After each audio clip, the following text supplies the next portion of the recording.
আজকে সকালের নাস্তায় আমি করে নিয়েছি আলুর পরোটা। আলুর পরোটার জন্য প্রথমে এখানে 2.5 কাপ ময়দা নিয়ে তার মধ্যে 1 চামচ লবণ আর 2 চামচ চিনি দিয়ে একটুখানি তেল দিয়ে খুব ভালো করে মাখিয়ে নিব। হাত দিয়ে মাখিয়ে নিয়ে একটু একটু করে পানি দিয়ে এটাকে একটা ডো বানিয়ে নিতে হবে। অল্প করে পানি দিতে হবে, একবারে পানি দেওয়া যাবে না। দেখছেন আমি অল্প করে পানি দিয়ে একটু ডো বানিয়ে নিয়েছি আর এর মধ্যে সামান্য তেল দিয়ে দিলাম। দিয়ে এটাকে খুব ভালো করে মথে নিব। খুব ভালো করে মথে নেওয়া হয়ে গেলে এটাকে একটা ক্লিন র‍্যাপ দিয়ে র‍্যাপ করে ২-৩ ঘন্টার জন্য রেস্টে রেখে দিব। আপনারা ইচ্ছা করে ৪-৫ ঘন্টাও রেখে দিতে পারেন।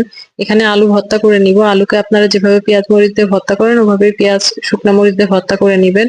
নিয়ে এই যে আটাটাকে নিয়ে আটাটাকে খুব ভালো করে মথে নিচ্ছি। নিয়ে লেচি কেটে নিলাম।